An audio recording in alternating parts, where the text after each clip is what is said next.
Speaking of castration, um, anyways, we were talking about castration and dungeon fun stuff, fun dungeon stuff.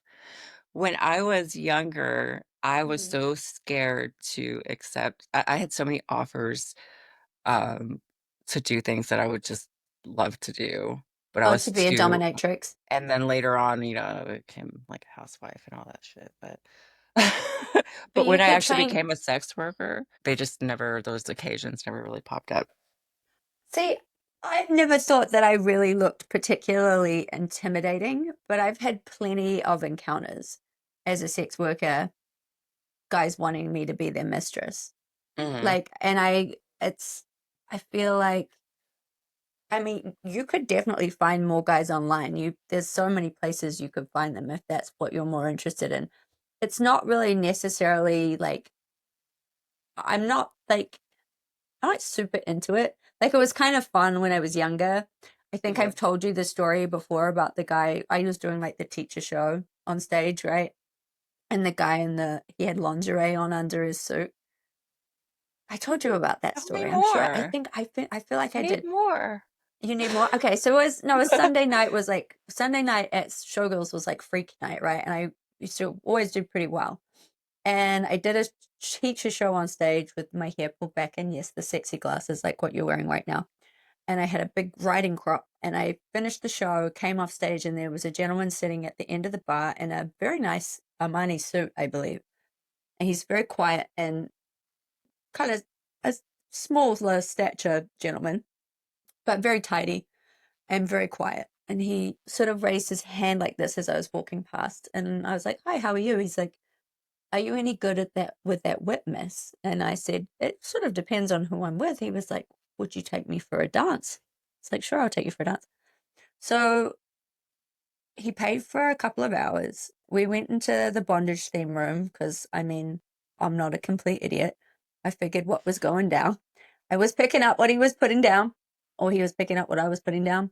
And yeah, we went back in there and I said to him, "What have you done to deserve punishment?" And he said, "I'm a dirty lesbian slut." And I said, "Excuse me?" And he said, "I am a dirty lesbian slut." I was like, "Please elaborate."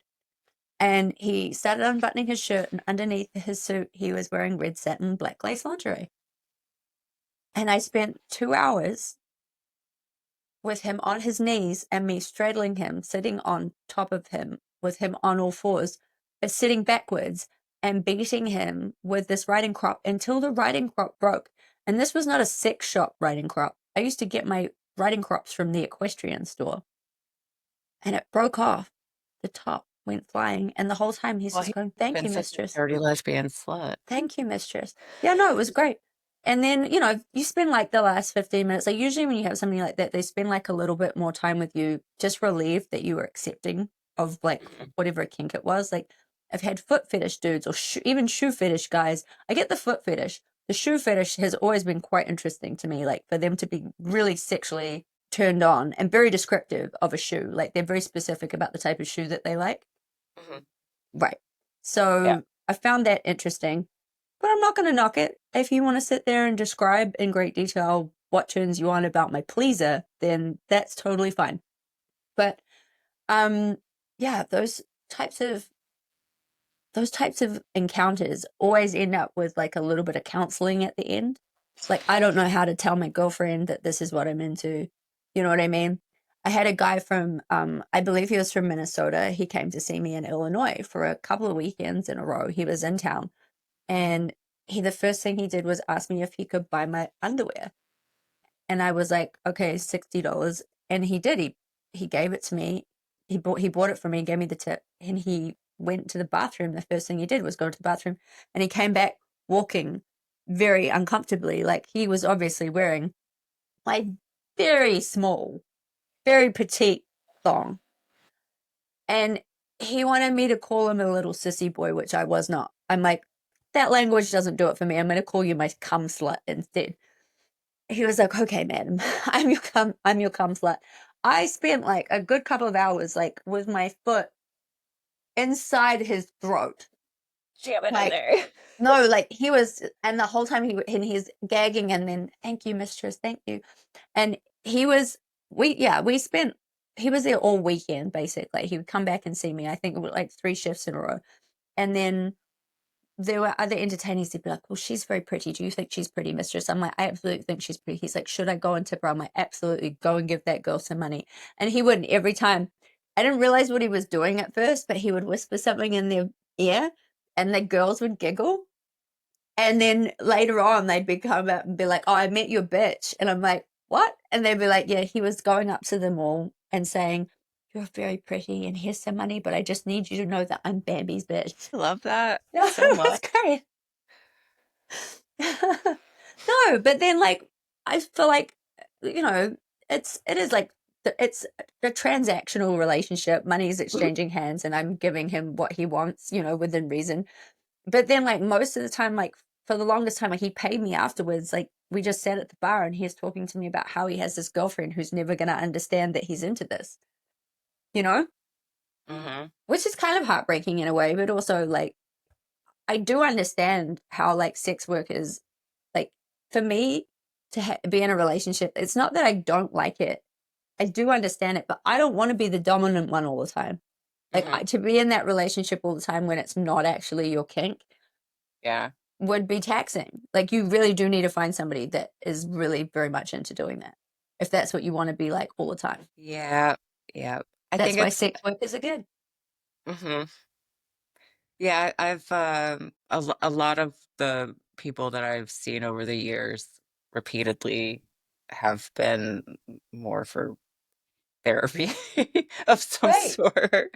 Yeah. There's always people who can't um, be seen amongst people they work with looking at women, or they know they're accepted there despite being a priest or um, being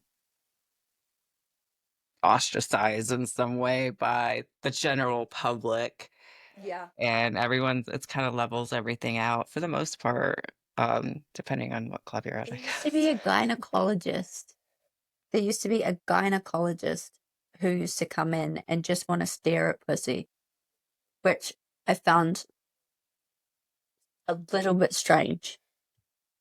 But I don't know. Like, I don't know whether that's healthy or not. Maybe he just can't sexualize work. And so he's like, So he's coming in to sexualize to be able to differentiate between it. yeah, I mean, I hope maybe. that's what it is.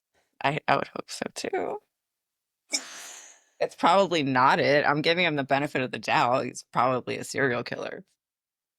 Oh no, I've definitely had dances with people who could have been potential serial killers. So I had a lap dance with a guy once who was very disturbed, and I was really young and didn't quite know how to handle it. I think I was pretty drunk as well. So, but he's telling me the start of the story. He booked me like 3 or 4 times, like in a row. And so he's back in Champagne for quite a long time. And when you're back there for like 3 or 4 or 5 hours, like your world gets very small, right? Nothing else sort of exists outside of the sphere, right? When you walk out, then it doesn't exist anymore. But like when you're inside that dance room and it becomes that's it, right? You're focused. Well, I'm focused on like, you know, this is the The money and this is how fantasy. it, yeah. And but he was like, he was very disturbed. He was very upset, and he was talking about how sad he was because a family had taken him in, and he was having horrible dreams about this guy who had previously been done wrong by the father, and I think it was like a bad business deal or something. And he was having nightmares about this guy stalking from room to room and killing the family. And he was so graphic about these dreams and the nightmares. And the more I talked to him and the longer it went on, it's more like he wasn't the tortured soul that was having these premonitions. Like he was having the dreams because he was the guy that was going to kill the family. Right. And it was really fucking with my head because I had to have been about 19 years old, and I'm going like I can't tell anybody about this. They're going to think that I'm insane. Mhm. But I really did feel like he was talking about the things that he was dreaming that he was going to do to these people that he lived with.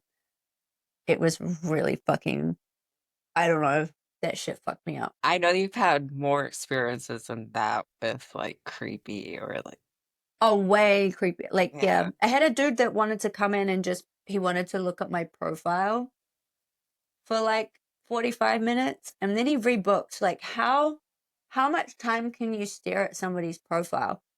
I had another guy who came in and was like making like, you know how when you get like surgery, they make little Mhm. lines on your body, right? He came in and did that. He was doing that like to my face and my boobs. Like, Like the plastic surgeon? Shut yeah, the fuck like up. he had like a mark. Yes, he was making little. Yeah, yeah. He Was just this in sat the there and States? studied my face and made like little like he like Like a nip tuck? yes, yeah, What did he look like? small, like that kind of ambiguous sort of could be like any race type of dude. Like maybe it's just a dark, like a well tanned white guy, but could also maybe be Pacific Islander or could be Middle Eastern, like dark hair, small, but like yeah, could be like just about any race of Could he person be on a the fucking planet. model? No, he was tiny and had glasses. He Oh, was small, nice. Is it plastic small and surgery? mousy, and with big with with like the round like Harry Potter glasses. The audacity. It's like he wasn't saying that there was anything wrong with me. Oh, he just wanted to cut you up. No, yeah, he was just like, yeah, he didn't, yeah. Yeah, I've had some interesting. Should we take a break? Was this?